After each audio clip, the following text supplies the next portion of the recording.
Looks like we're live. Hello, everyone. Awkward timing. Everything's my fault. I'm going to start off with that. Just remember that. Everything's my fault. So it got started here on a stream. Here's the guest for today. John Harvey, we're live right now, just so you know. All right. Get right to the good stuff. I apologize. I ran 20 minutes late, and that's why I thought, okay, as soon as I'm here, we're shooting. We're going to start up the stream. And not messing around. to have you here. It'll be good. So welcome. How are you doing? Doing well. By the way, I love the aesthetics. I love the spinner rack, and I love the Turtles games. I used to love that game. Yeah, it's fun. I have, people say you got to turn it on when you're streaming, and I rarely do it, but I made sure to do it today. So we've got it on. There's at least something there, something interesting to look at. Yeah. So if I'm mesmerized, you know why. Yeah, it's better than just having my face to look at. So it's an improvement. That's helpful. The next thing I want to do is put. So like maybe you've seen this. I don't know what you'd call it, but it's just like a board, like a really narrow shelf all the way across the wall. Okay. Enough to put a single comic on, and that way you can have them face out. So it's almost like, like a rack at a comic shop, but just like one comic deep.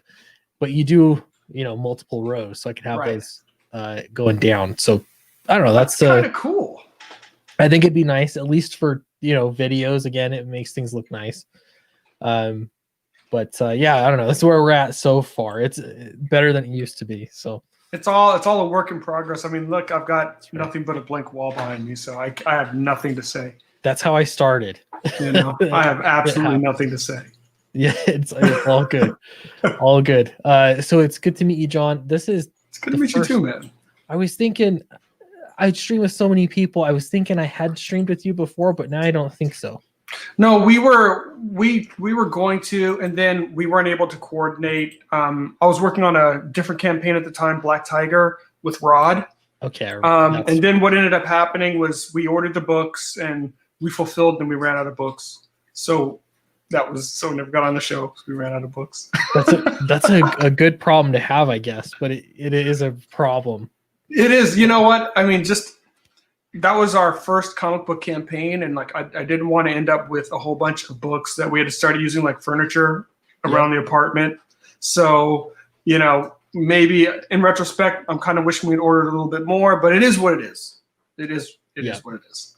Yeah, it's just kind of part of the process. I thought the same thing too with my first book. It was I got 2,000 printed, and it was a successful campaign. But I didn't really anticipate the overtime, with the second campaign, and then over time we'd be selling more. So now I'm like, I don't really have enough number ones for the third campaign. So again, it is a problem. You just have to print more. That's what it's. So are you going to do, if you do a second printing, are you going to do are you going to differentiate it? Are you going to do different cover? What are your thoughts? I've thought of a few different options. I think what I'm toying with is just combining the first two volumes. Okay. Sort of, if you've been following John Malin and Graveyard Shift, that's what he did. I do it slightly differently than how he did, but basically it's just like we combine the two volumes. That way you're getting two print runs done in the same print run, essentially two books done. I think that's the plan. I think that's what I want to do. And then it'll be sort of the mass market version as opposed to that collectible. I guess that's a nice thing that you ran out, the print runs out, makes those that version more valuable to the people that backed it, maybe. Right. So yeah, I mean, that's I don't know. We'll see. I guess it's all part of the story, I guess. Yeah, I was about to say that's the story and I'm sticking with it. Yeah. Exactly. Let's see. I'm going to say hi to the chat here. Now we got some people coming in. What about? He says, "Gotta spend." Yeah, this is just what's on my mind. So we're going to talk about that a little bit. Humble Marty's here. Hello. K Manifesto says, "What's up?" What's up, Clint from Israel Garcia? We have Dale A's here. Hello. Did Clint get new lighting? No, I think I just have it brighter than it. Oh, there's Ara and the Canuck. I've seen you guys. And Eddie. Let's see. Oh, that is off right there. I don't know. Whatever. You get the idea. It's a little bright today is what it is. Yeah. Paul Riley's here. Welcome. K Manifesto is already doing a good job posting links. I borrowed Diz is here. Welcome. Ara is here. Hey, all and Clint. Hey. The Canuck. Hope you're having a great day. Likewise. Thank you. Mm-hmm. Pum Spack. Hello. Welcome. Say that 3 times fast. I know. I always have to pause, make sure I get it correct. I know. And part of my shtick is I just say everyone's name wrong, so that works too. Lone Star Viper. It's a salutations, very formal. Ooh, wow. Thank you. Cool. I think Ted Lehman's here too. Hello. Thanks for the Monday evening stream. I said we were moving to Thursdays, and Thursdays always seem to be also busy days. So I might be just move back to Mondays again. Just claim Monday again. Yeah, claim it back. I might do it again. Every night there are streams from every channel, so you're always competing. That's not really a huge consideration, but I was just hoping to get, give a different audience a shot, people that are around on Thursday nights, but it's just I don't know. It's been busy, so I think Monday nights we might move back to Mondays. We'll see. All right. Can't go wrong.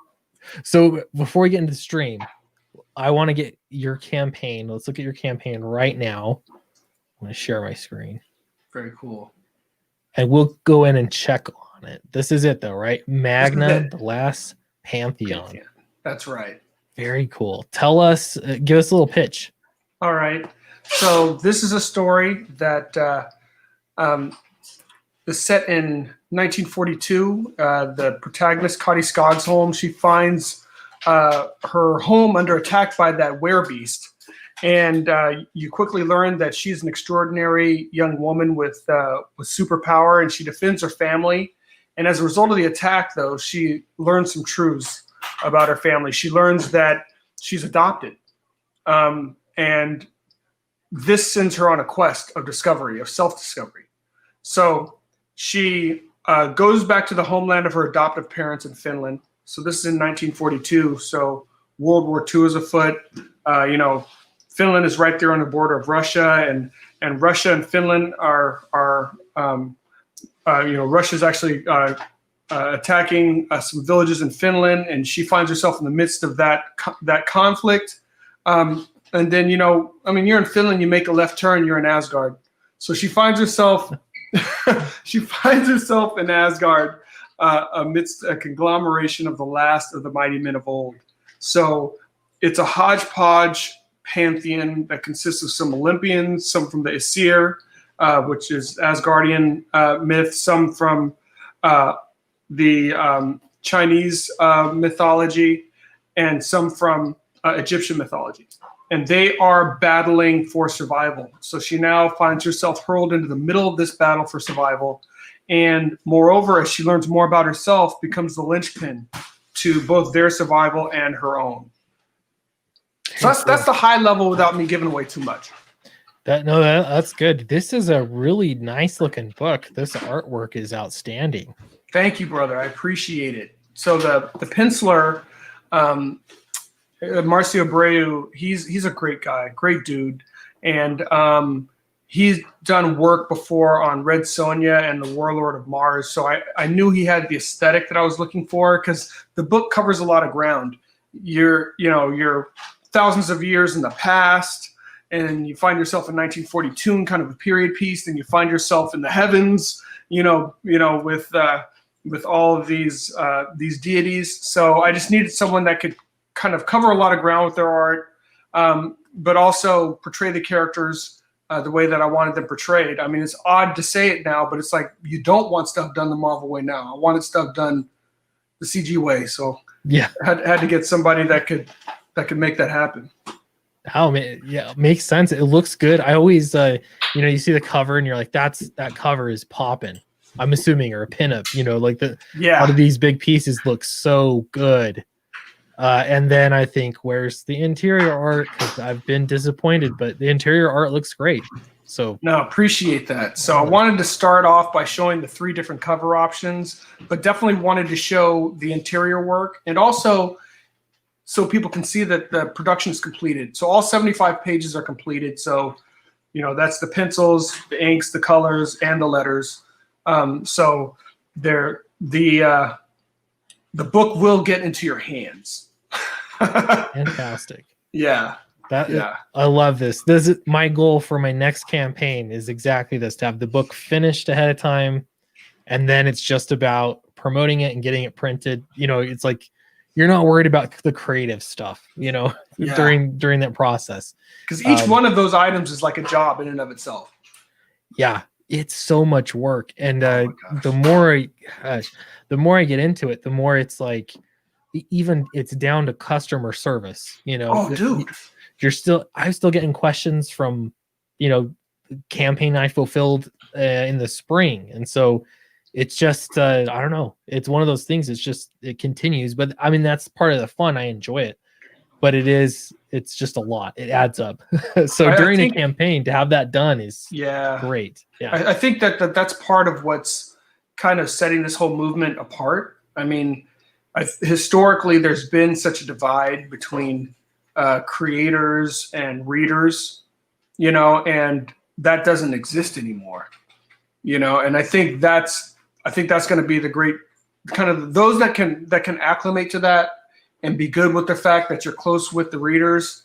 This is going to be a great movement for you. And for those that wanted to be aloof and away from the readers, which I don't know why you want to do that, this may not turn out so well. Because that's not what this movement is about.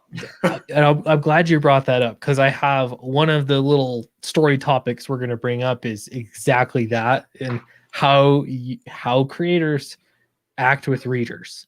And I mean, I don't know, the fact that there's so much close access between the two is a good thing, but it can be a bad thing if you're not, as a creator, if you're not disciplined. You know what I mean? With how this is how you talk to readers, Right. So fantastic. I posted the link. The link also, if you're watching later, like maybe we're not live anymore, the link's in the description, so you can check out Magna, the Last Pantheon, Volume 1, 75 complete pages, really great looking artwork, great pitch too. I think it sounded really interesting. So I think this looks like a great book. So that's posted below. Check it out. And if you back it on stream, then it just makes everyone look good, because we get to see that number rise on stream live. So that's fun. So if you're looking for a book, this is a good one. I got to ask one last question. Of course. Oh, March 2021. Yes. I was going to ask, when is it shipping? So shipping March 2021. So basically, once the campaign is completed, we will go to print, and we'll figure out what we'll print in terms of overage. Hopefully get the number right. And then that's it. I think when my first campaign was for Black Tiger, and that was I really saw the power of the community through that campaign. But I also got directed by some other folks in the community just to some printing resources, because actually the production got done in time, but I mean, there's COVID, and so there's a lot going on. Yeah. But the printing really kind of took a lot longer than I was hoping. But I think we've got some resources now, and some so that I think the printing will be able to get it done expediently and get this into people's hands in March. Love it. Yeah, having the creative stuff done first is huge. I mean, that'll get you there. In hopefully there won't be huge delays. It really, stuff can happen at the printer, but that's good. The most difficult part is done. That's great. Yeah. And Eric Huffles is reminding me, K Manifesto already posted the link. They don't need you to print. Oh, that's tough love. I appreciate it. No, that's the best though, because then I don't have to. Or if I screw up, it doesn't matter. So cool. We're gonna look at that. Fatal's still on Indiegogo. This is no surprise if you're here watching it. We've been getting some backers coming in too. It's like once we got close to 1,700 backers, we just got another 19 backers in short order. So that was great. That's so cool. we're getting close there. Is that like an algorithm thing? I mean, are you able to track kind of where, like, how that's happening? I mean, your book looks amazing. So I'm looking forward to it also. Thanks. Yeah, it's a really good looking book. Charlie Snogans is he's amazing. But yeah, I don't know exactly. Sometimes you can trace back a bump and hey, I went on this person's live stream, or like your boy Zach mentioned my campaign on his video, and I will see a bump of backers come in. Yeah. But this one, it just seems inexplicable to me. And I don't know if I missed something where somewhere on a big live stream. I'm not sure, but yeah, I'm happy. It's possible Indiegogo sent out an marketing email. They do that sometimes. Okay. So yeah, that could be the case. All right, that's cool, man. But this is awesome, man, and I'm looking forward to this book because it looks amazing. Yeah, I think it's going to be great. I think people are going to love it. Saw a couple new pages today that Charlie turned in. He puts them in a shelf folder. They look so good, but I'm like, I can't. I don't want to show too much because we got to save some. We've already shown so much artwork, but yeah, 90K. That's the next goal. And guys, really, I want to hit 100K by the time all is said and done. It feels like it has to close you are. Look how close you are now, man. That just seems like that's destined to happen at this point. I think it's doable. I'm guessing as soon as I say, hey, we've gone to the printer, books are here, I'm fulfilling, I'll get a pretty big boost. We'll get a boost in backers. That happened last time, for sure. Oh, really? Yeah, my first campaign, I closed it before we went to print, so people couldn't back, and that ended up being just a bad idea. Really? Yeah, because it's just nice. Like, you end up just selling books over time. I mean, if I had them in a different place, it would be one thing. Yeah. But I didn't. So I don't know. I need to start a website or something. But in the meantime, that's on Indiegogo. You can still get Downcast, catch up on these books, especially these selling out volume 1s. Volume 1 and volume 2 get caught up. And yeah, all right. Killing it, man. It's going well. I'm happy. Spend money to make money. People are going to ask, why is your stream titled that? So here's what's going on now, and maybe you can relate a little bit currently. So I'm looking at the nice thing about raising money on Indiegogo is that you can make your books. The bad thing I'm realizing is that doing that campaign so that you're not finished fulfilling before the end of the year means that there's money in the bank account that if you don't spend, you got to spend it. It's not profit, but it's just sitting there, and I'm going to get taxed on it. You're going to get taxed on it. I don't like tens of thousands of dollars. So I'm buying Gemini mailers early. I'm considering in the long run, this I think saves money on tape. Have you ever seen one of these before? Worked in a warehouse? It's like they have the ones with the buttons on them sometimes, but they cost like $1,100, and I can't. That's just not. I don't understand that. But it's like a tape machine. But the nice thing is you can get custom printed tape too. Okay. And the tape is incredibly cheap. Is it? So, yeah. So if you get this thing, you get cheaper tape. So in the long run, I don't know. I'm considering it. It's almost $400 though. So I don't know. That's kind of like with what the Cayman America guys, because like if you like their book, so they have the box has their artwork on it, and then they have tape with what is it? Is it Iconic Comics on it? And like I saw that looks so cool. I was like, man, I didn't even want to throw out the box, but I know that I'm sure you got to, like you said, you got to spend money to be able to do that.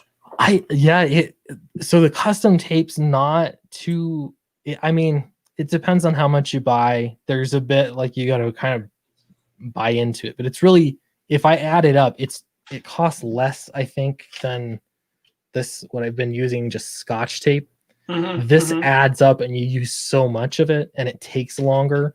If you have one of these machines, you just like preset it to the correct length and bust it out, and it gets it wet for you like a stamp, and you can get it branded. So I'm considering that.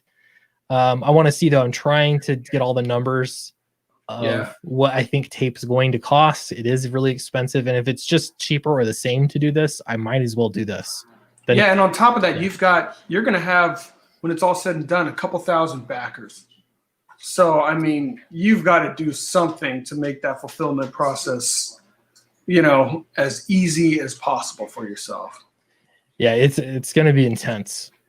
Yeah, that's for sure. We're gonna be like, "Where's Clint?" Yeah, it'll be intense, twice as big of a campaign than I used to. I'm sure I think you're right. We'll probably be close to around 2,000 backers total. So yeah, it's gonna be wild. That's awesome. So that's good. So I'm trying to spend money before the end of the year. It's the weirdest thing. It's like it feels like I work for the government or something, and I'm just they have the rules like that, but they'll take it. So I don't know. We'll see it. Hey man, the books you buy their marketing expenses.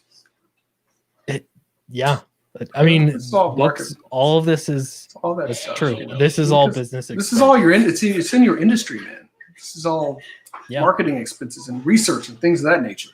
That's right. Yeah, and if I mention, even other books on stream, do videos about them. Especially because I have a YouTube channel, that's also a business expense. So shifting gears here, I'm going to show you guys. Let's see. I know it's not going to be pretty, but solo layout just for a minute. So I backed, when was it? We talked about books that you can back and get in time for Christmas.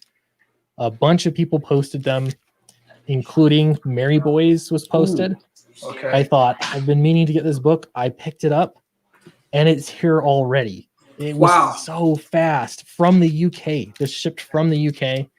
And I got to say, I thought, the art looks fantastic anyway. It's just stylized. It came with these prints right here. Mm-hmm. That's really, pretty cool. Crazy and cool.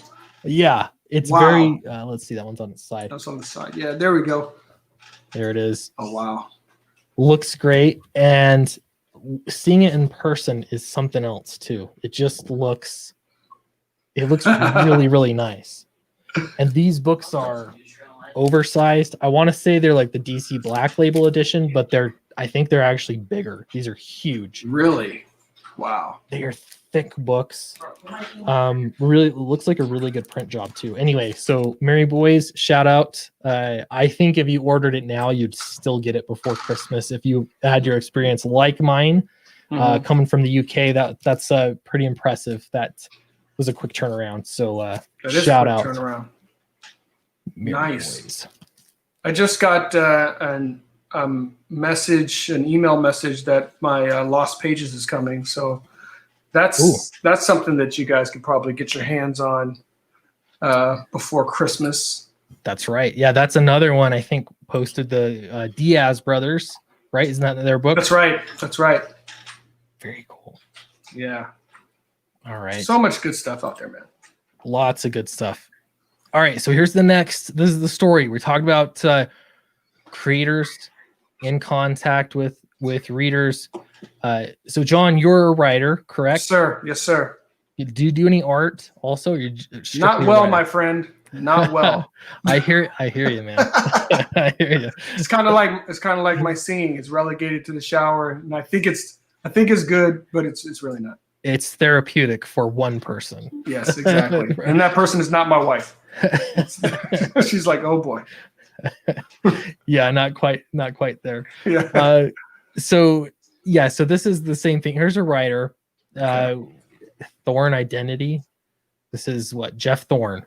Okay. He is apparently I haven't been keeping up with who's writing what now, but at DC Comics, he's the current, the new writer for Green Lantern.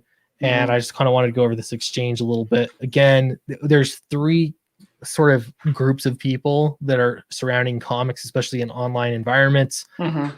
And I think it is helpful to sort of separate the three of them and understand what responsibilities you have. You have the creator, you have a writer here for a book, you have a reviewer.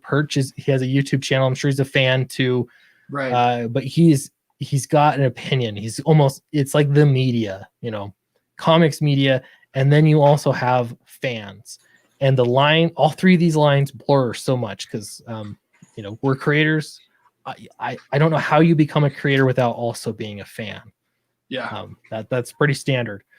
Okay, so here's his unpopular opinion. This is the writer of Green Lantern. He said, Hal Jordan is and always has been a worthless cardboard cutout. John Stewart should be the Green Lantern. Wow, that's quite a thing to say. I know. He's got his opinion. He said it.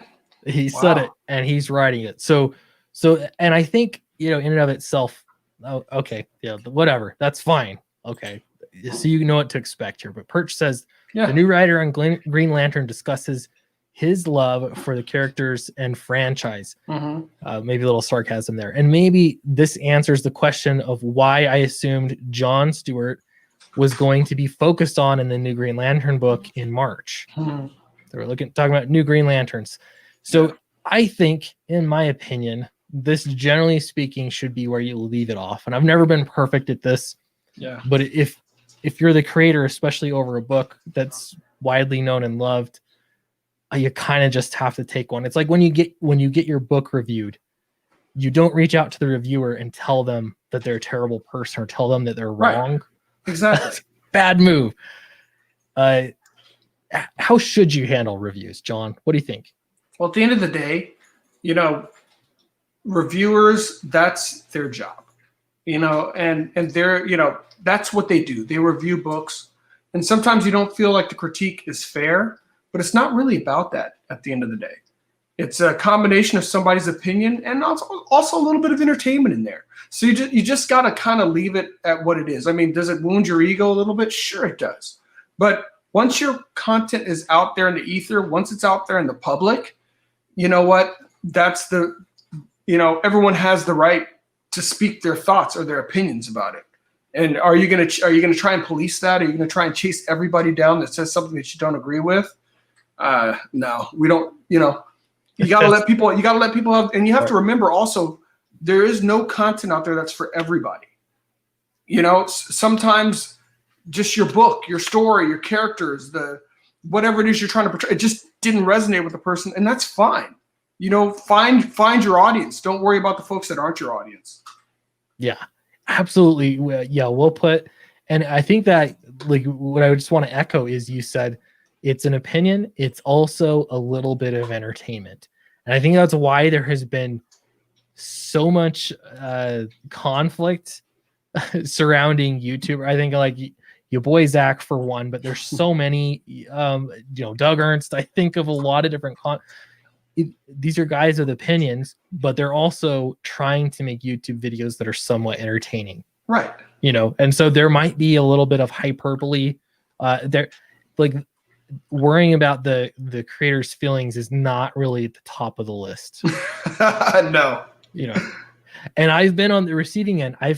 People made video. I think have done reviews that I didn't agree with. You know what I mean?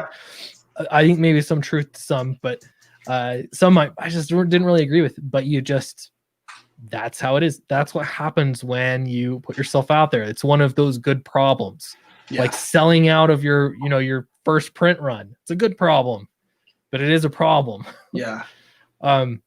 So he shoots back. Yeah, I saw somebody post in the chat too. C Money saying Amber Turd. I don't know who Amber Turd is, but Amber Turd follows me. I guess I'll give a follow back. Says Sai. All right, so here he is. This is Jeff Thorne. Says, I also think Wanda was right. I don't know who Wanda is. Fans have opinions. That's Wanda Maximoff. Oh, that is the Scarlet Witch. Gotcha. This is okay. So the no more mutants thing. Yeah, is making a little bit more sense now. Okay. Yeah. I was thinking from the article or something. It's like who's okay. Gotcha. Yeah, but I mean, it's like you're mixing universes. It's like it wasn't like a clear stream. Right. I was looking at that for a while. I didn't get it at first, but then I looked for saying no more mutants. I'm like, oh, okay. Gotcha. Yeah, and those are just a pair of lips too and a nose. Yeah. So okay, I got it now. I also think Wanda was right. Fans have opinions. Writers have work to do. No more mutants. I'm still having a hard time drawing. Okay, maybe I'm totally wrong. Maybe it's totally somebody else. For all I know, it's the comedian Wanda Sykes. I don't know who this Wanda is. I take everything back that I said. I don't know anything. You could be right. I just don't. I feel like he could be a little bit more clear. He continues. Some of you all need to learn the difference between fan speak and pro speak because there really is one. Ooh, here's the thing though. Is anything that you say on a book that you're writing fan speak? I don't think that it can be, honestly, at that point. I think I could have an opinion on Batman because I'm not writing Batman. Right. I have no connection to Batman. But having an opinion, on my own characters that I am working on, or Dracula, for example, I'm going to be writing a Dracula book, not my character. Those are, like, they're somewhat official because I'm writing it. That's right. It would only make sense. So the difference between, and we'll bring the chat in here too. What is the difference between fan speak and pro speak? What does that mean? Like you said, the lines are exceptionally blurred more today probably than ever. But like you said, if you're working on the project, if you are no longer in fan speak land. Are, if that's a project that you are working on, you're the pro. Yeah. you're the pro. Here we go here too. Again, and I got to tell everybody, don't contact anybody here. It's never a good idea. Yeah. But someone responds, but considering you bashed on the most iconic Green Lantern ever, you are far from a pro. You just don't. That's savage. You just don't care about comics as long as you preach at all. Preach at us all. Excuse me. And then he gives us the old shruggy face, I guess. Yeah. Gosh. Let's see. Hal Jordan is the best Green Lantern, and everyone knows it. Apparently not everyone. Apparently not. Which is fine. Like, I don't care. Like, you can have different favorites. That's cool. Yeah. But again, you should leave it there. This is fan speak. And I think that's where he's got it wrong, is if the fans are speaking and having a discussion and arguing over who's better, that's their prerogative, and you're the creator. You let them do that. That's their thing. Exactly. Let it go. Yeah. Let it go. And the beauty of fans is they fall in love with the characters. So that means by nature there's going to be kind of a visceral response, whether it's a defensive one, and that's part of the beauty of comics. So just let it be. That's what it is. Yeah. You don't get in the mix of that. And I think that's where he's just Jeff's got himself in the soup here, man. Right. And you think about it too, step back for a moment. How great is that? The day that I see people arguing about my characters or characters that I'm writing and how they ought to be written, that's not even a problem. That is like, you've arrived. That's something amazing. If people are talking about your characters, don't try, like, let them do it. Enjoy that they have such strong opinions on these characters that you're writing. That's a big deal. I think it's awesome. I mean, like you, I've gotten, some things that, that weren't as favorable, but I've gotten some favorable things, and I've gotten things that were kind of in a sideway kind of favorable. Like one person said, hey, I really wish you had focused on this particular character in this book because I'm just really intrigued by this character, and I'm like, that's cool. Maybe we'll do a spinoff. Maybe we'll, we are beyond time. We'll go forward in time, and we'll tell some more stories about that character, which is the intent. But it's just like, just take it for what it is. It's somebody's opinion about what you've written or what you've created, and they are more than they have the right to have that opinion. Absolutely. Yeah, and I've had stuff like that too, where it's a happy. I'm trying to. Yeah, I had one character. I don't want to say too much about him. Duggar. If you guys have read Downcast, people are like, I remember one review that said he's the most interesting character in this, and I thought that's pretty good. Like, So he's an interesting character, and they wanted to learn more. I like that. Obviously, you want to make all the characters that interesting, but it is cool to see, like, oh, what it did here really worked. So yeah, I love that. He goes on, vanilla is the best flavor, and everyone knows it. See how silly that is? Just wait for the book. They don't have to wait. This is fan speak. They get to speculate. That's the fun of it. That is the fun of it, and it kind of throws in an undertone that wasn't necessarily there. So it's just like, I'm not saying that that's what that argument was about. So why would you want to inject that? Why put that kind of a I totally get you, that flavor on it. We'll say, because he's talking about flavor. Yeah, it's like, why go there, man? Right. Yeah. I mean, that's really don't take the bants so seriously. Does that mean banter? I'm not cool enough, I guess. Bants. I'm not cool at all. I got 3 kids, man. I'm so far from cool. It's ridiculous. I'm with you. I got 3 kids too. Yeah. I'm like, what is going on? I'm getting old. Don't take the banter so seriously. Just log off Twitter and go do something pleasant instead. I'll even take my own advice. Also, rum raisin is the best flavor, you peon.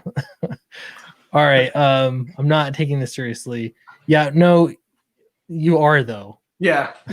Because you keep responding. You're triggered at that point. Right. Let people talk about your book. Let them speculate about what it's going to be about. That is the best place to be. Yeah. You can just drop that. Even the original, Hal Jordan comment, I could chalk that up to some, marketing. People are talking about it now. Let them talk. I think that's where you pull back. Just let them talk. And that's part of the comic book culture. Yes. I remember, way back in the day, one of my good friends, the way I met him, he was wearing a Thor shirt and I was wearing a Spider-Man shirt. And this is back when comics weren't cool. So like we kind of saw each other and we were kind of cool with each other, but I was like, Spider-Man is better than Thor. And he's like, no, Thor will beat up. And I didn't know anything about Thor. I didn't know how powerful Thor was. I was like, that's Spider-Man. But I was wrong. Right. Yeah. It doesn't matter. I'm like, Spider-Man will whoop him. I'm like, he's got long hair. What's he gonna do with Spider-Man? Right. I didn't know any better, man. It just doesn't matter at that point. But I talked a lot of trash though. Yeah. Oh, you got to stand up for Spider-Man. Yeah. I hear you. That's same with like, I don't know, the Turtles. They're like, do they even count as superheroes? Sure, they do. They're flawed, I guess. They're not perfect. That's what makes Spider-Man not perfect. That's what makes him such an interesting and compelling character. Exactly. So, all right, we're checking back in with Magna, the last Pantheon. I got to tell you, I grew up in a city called Magna. Did you? I did. I lived there for a long time. I actually lived there earlier on in my marriage as well. I lived there for quite a while. So, okay. Was Magna awesome or not so awesome? I liked Magna. Okay. A lot of people didn't like Magna. Really? It's like a slightly lower income area, but we're talking it's Utah, Salt Lake Valley stuff. So I've seen worse out and about. So I don't know. I liked it though. To me, it has a special place in my heart. So that's awesome.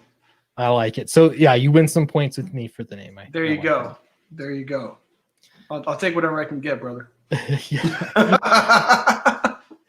Really good looking book. Thank you, man. And yeah, we posted this. I posted the link.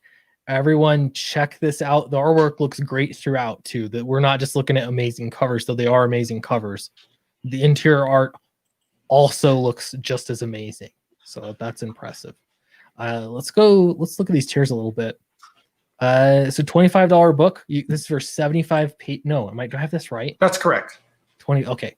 That's is digital. Correct. You can get digital if you want, but just get the physical book. That's right. And there's 3 different covers to choose from. So you kind of have the one where kind of her call to action where she's attacked by the werebeast. That's the first one. That's the first cover choice by Elizabeth Torque. She also did the second cover choice, which is Kari in Finland flexing her muscles a little bit, lifting up a tank, saving a girl from a village. Very cool. So that's another option. It's kind of the level up, show your powers, kind of iconic type of a picture. And then the third one is actually was done by her brother Eduardo. So she started doing some work actually with the big two, and I guess the contract was in place where she couldn't do any other work. So she's like, "Oh, I'll get you to." Yeah, that's C Money. That's so true. And for C Money, my daughter, she always goes magma. So that's for you, buddy. So the third cover is, I call it Behold the Pantheon, and her brother Eduardo did. And when she first said, "Oh, I'll get my brother Eduardo," I'm like, "Here we go. You're gonna pawn me off on your brother," and I'm like, I get it. Your brother can't get any work, and now you're trying to pawn. But he did an amazing job, a great perspective, and it really gets the flavor of what that section of the comic is about. Kind of see the deities kind of looking down their nose at her, and that kind of heavenly light coming down, and she's looking up. So those are the three cover options for you to choose from. Or if you don't want to choose, you can get all three. And I think that's is that this one up here at the top? So actually the top is your choice of one of the covers, and you get a bust sketch of any character of your choosing by the penciler Marcio Abreu. So he'll do a pencil and ink bust. It's really a drawing. It's not a sketch. And even if it's your own character, give him references, and he'll do a drawing of your own character if you like. That's really cool. Yeah, very cool. Yeah, you can get all three. $25 is pretty standard, except you're getting 75 pages, which is really nice. Really good place to be. Appreciate that. And these are just different variations, right? Right. So you have the print trifecta. You can get 11 by 17 prints of all three covers. The graphic novel trifecta is basically all three versions, all three covers. So you get 3 copies of the book with each of the 3 different covers. You're saving $5 if you do that. You're saving $5, but the other thing you're also saving, if you rather than doing it a la carte, is you save a lot actually on the shipping. Oh, that's true. Yeah. And that's the other part. We've been talking a lot about this, and how do you lower shipping costs that go to like the UK, for example, overseas. This is a good way to do it. Is just with your buddies. You buy one package that has books in it. If you got 3 people that are interested, that saves everybody money because you're splitting shipping. That's a quick way to do it without figuring out a whole new distribution system. So that's actually, man, that's a great idea. Yeah, because I know shipping is a bear. The international shipping is just like, oh man. Yeah, I think that's a really good selling point. I can't remember. Somebody brought that up once with their books, like, oh, I do it because yes, there's a variant cover, but it's great for international backers, and that's a very good point. So, man, cool. See, I'm learning stuff all the time. Yeah, I still have a lot more to learn. So talking about international shipping, somebody posted a video. I can't remember what his name was. Forgive me. Posted a video. He's from Canada, and he mentioned just how expensive it is to get books shipped, and he wants to back more campaigns, but shipping's expensive. And I've seen a few different ways to tackle that, but to me, really, I think if there was somebody in 3 countries, you need 3 different people that are up to the challenge. But if you had someone in the UK, someone in Canada, and someone in Australia that said, I'm going to start up a crowdfunded book distribution center. Oh, wow. And what they did is when somebody wants your book, instead of going to your campaign, they order through that distributor, and that distributor turns around or places the order on the campaign. You could give them a secret tier or whatever for the exact numbers of books they need. And that way you're doing one shipment to the UK. Wow. One shipment. And if you do one shipment, then it saves on money. Big time. People are like, see ya. Oh, okay. All right. I was like, well, that was me. All right. Yeah, that would save a lot of money, especially if once you shipped it out to that distributor. I mean, it would take a little bit longer, but if they're collecting books for you over time, like over, let's say, a 6-month period of time, then they could turn around and ship them out through their various countries, and you'd have all sorts of books lumped together. That'd take a little bit of coordination, but I think that would make sense. That's how the rest of the world works, is that there's some kind of distribution center overseas. No, that would be excellent. That would be amazing. Because you could probably also coordinate the printing of the books as necessary as well. I know. So am I correct? I mean, Mixam is a UK company, right? But they work with printers stateside. So, I mean, there's potentially a model there that, if the volume is right, maybe that, a printer could work with printers in different regions that's near the distribution, and maybe cut down on maybe cut down on the cost even a little bit more. Yeah, that could definitely be a possibility. I can't really speak to Mixam because I haven't used Mixam, but I know a lot of people that have, and I think that's true, that they'll just pick a printer that's makes sense cost wise. Mm-hmm. So that's possible. The only concern I'd have is like knowing that the quality of quality the book, control, is going to be the same on printers that you're not seeing books from. But, that would make sense. It would save a lot of money for sure. Let's see. Sci-fi for me says you might might need somebody in India. Maybe I haven't had many backers in India, I gotta say. I think definitely the biggest country internationally is the UK. Mm-hmm. That's buying comics. I think Canada is second, and Australia. Yeah. There's a comic scene in Australia, that's for sure. I was unaware of that, but yeah, definitely. Yeah. UK's definitely the biggest, and it's nice because at least with the UK, it's the books get there really quick. I think they get there faster than they get to Canada from the US, which is surprising. It's kind of funny. Yeah, it just, I don't know, that's the way that it works, but it works. So I'm always thinking about that if you have any other ideas. So check out Magna, The Last Pantheon. Is this video trailer, do you want to show it? Yeah, let's show it. Okay. I've got to stop sharing and then reshare because of course I didn't do the audio thing. That's all good. I always forget that. Here we go. Let's watch this trailer. Welcome to Tree City, Idaho. The year is 1942. Spring is in the air, but times are tense as the world finds itself at war.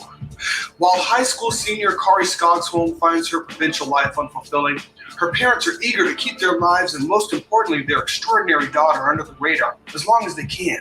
But time is not on their side. They prepare to flee to protect Kari, but something within her compels her to stay and take a stand.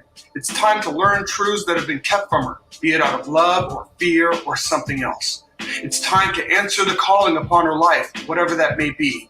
So her journey begins, and things would never be the same. But Kari's story finds its roots millennia prior. The men of renown, known as the sons of God, and the daughters of men in the first and second heavens, joined with raised arms one last time, combining all the power that they had to command. In the heavens, above the world, the last stand of these mighty men was also the last appearance of the agents of destruction, until their reemergence in 1942. Kari must learn the truth about herself, determine the end game of these supernatural agents of destruction, and how to stop them before all is lost.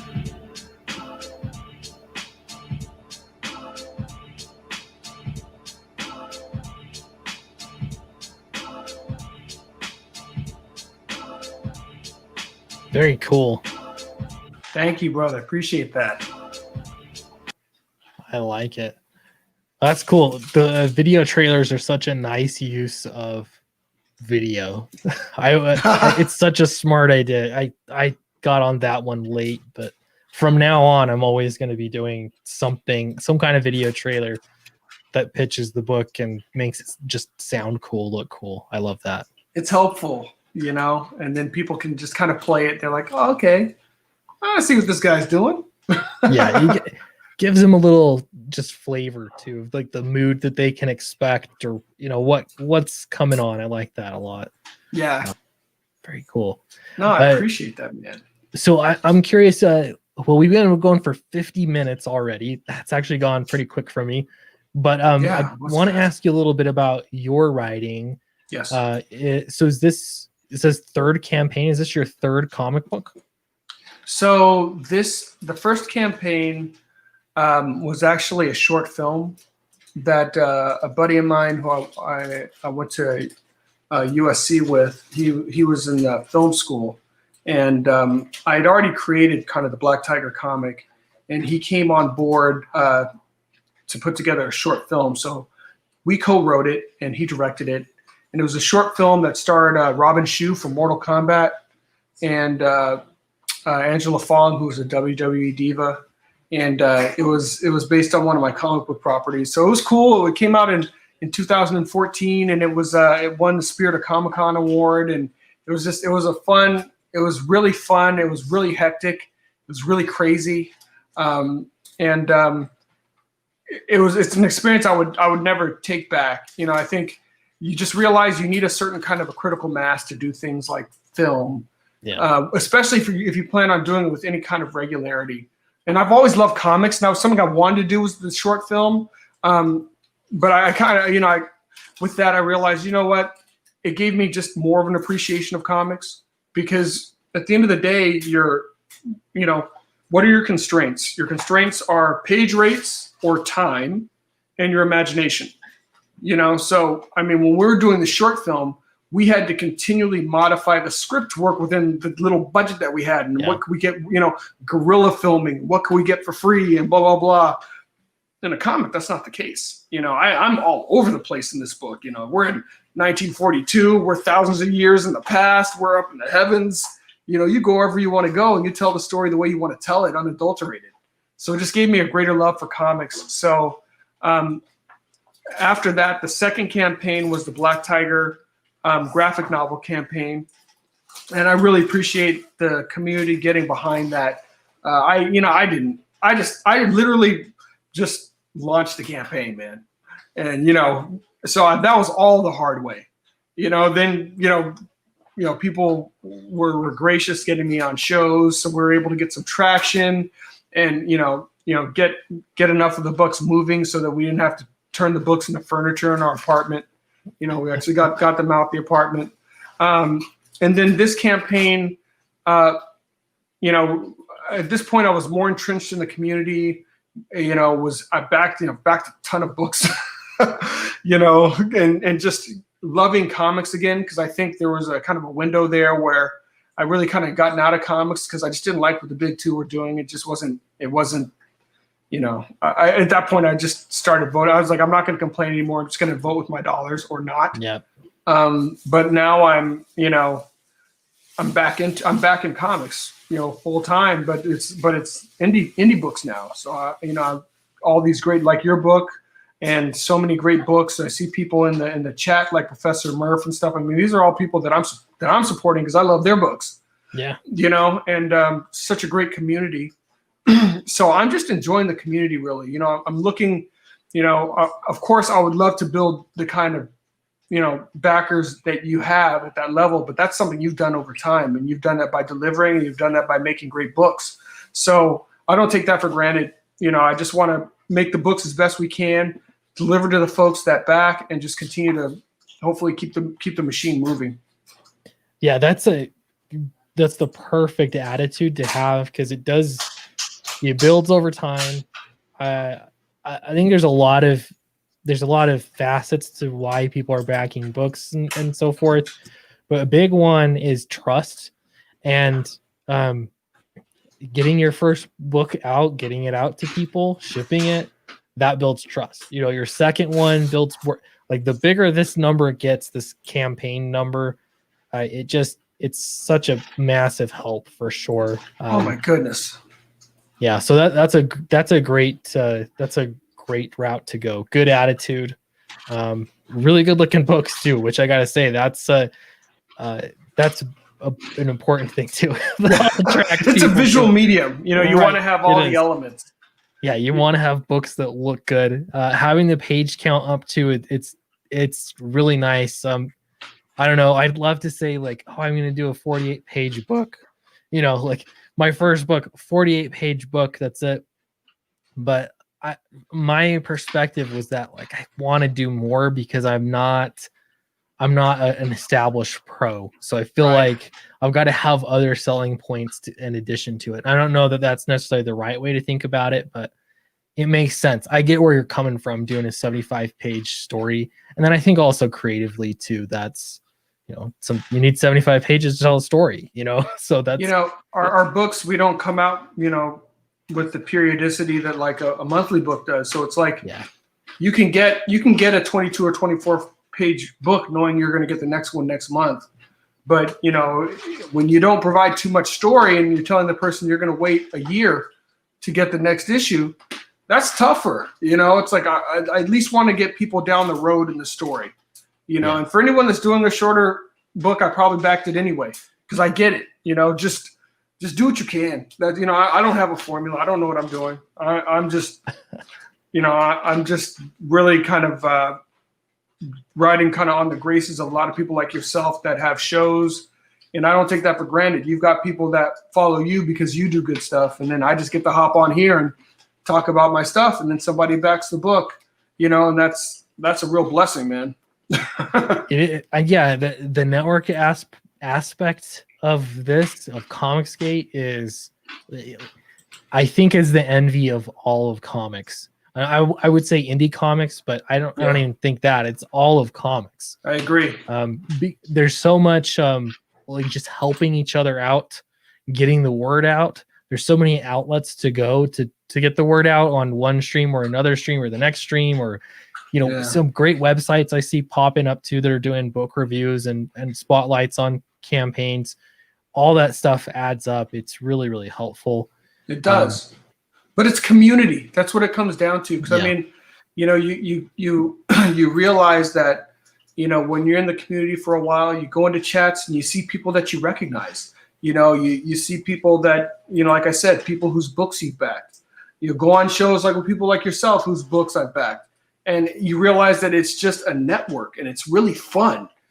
It's funny because, even with my wife, it's like, you go on shows, one question, of course, is, did anyone back your book? But the next question is, well, how many books did you back? Yeah, because that's true. It gives you like you go on shows, you see new projects, and you're like, oh man, that's awesome. I'm getting that. It gives you more clout. Yeah. You're like, I'm back in that book. I'm back in that book. It's like, I thought you were going on there to try and let people see your book. Yeah, but I saw these other cool books. Yeah. How many am I at here? Wait, I gotta look at my profile. I've backed 52 books on Indiegogo so far. That's crazy. But it's like, it just adds up. And then I see people on Twitter, they've posted like how many books they've backed, and it blows me, like hundreds of books. Yeah. I have to think about it. Are there that many books out there? But there are. There are, so many books. It's funny because I was on a stream with Adam Lawson, and he has the Kill Journal. And I thought I had backed a lot of books because I think I'm like at 60 something or close to 70. Man, he showed me his. He backed over 100 in this calendar year.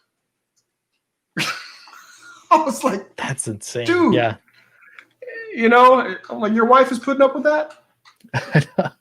I try to pace myself because it's like, I don't know. You can spend so much money sometimes. Like in a single month, it'll be hundreds of dollars. I don't know. For me, it's like that's a lot. That's a lot on comics. But again, it's like, I don't know if I can spotlight them and make it part of content. You know what I mean? Talk about the books and stuff, learn stuff from it. I think I get even more value out of it. But I I don't know. It is helpful, I think, to be backing books, but it does. I don't know. Like you say, it makes you part of the community. You're in with it. You're not just there trying to. I don't know.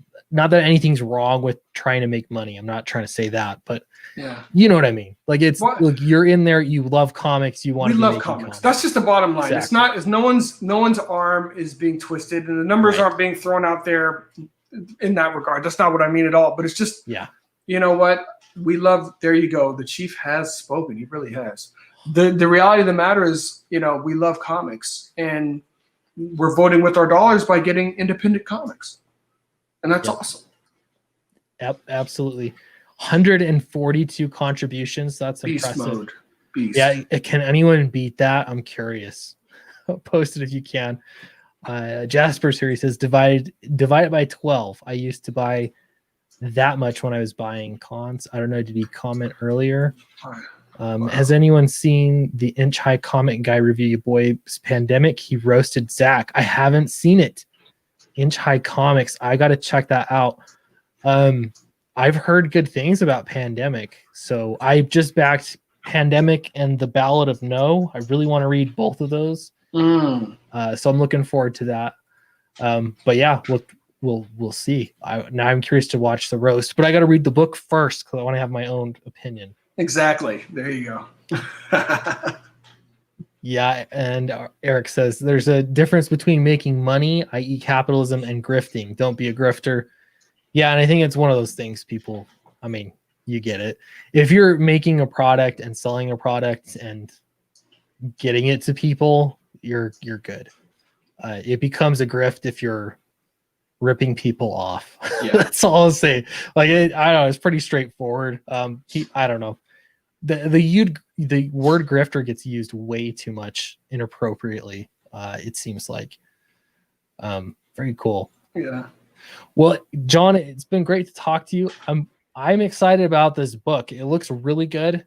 You're already officially funded, but I know to print a 75-page book, it's always help. More backers are better, for sure. And if you are looking for a good book, this looks fantastic. Any of these cover, that's the thing, is I'd have a hard time.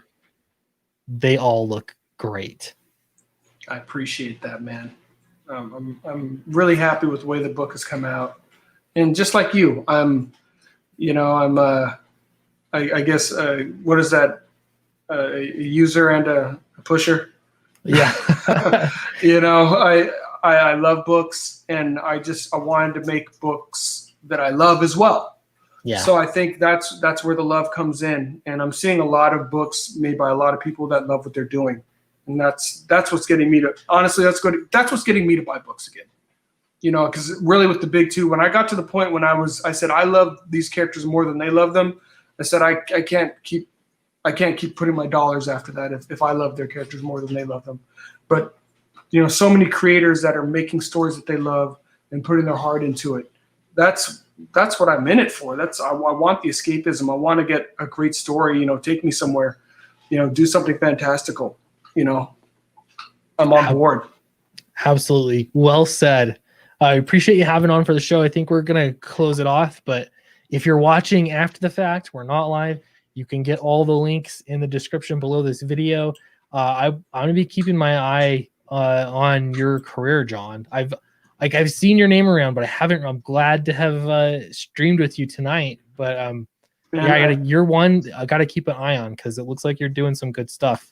Man, I appreciate you having me on, and like I said, it's such an amazing community. I appreciate you, letting me come on because I'm a fan of yours. I'm buying your books, so thank you for letting me, come on here and share with folks. I really appreciate it. Absolutely, yeah. I'm glad that we got it worked out. It's been me. I've been busy, so I'm really glad to have you on. But yeah, I appreciate it.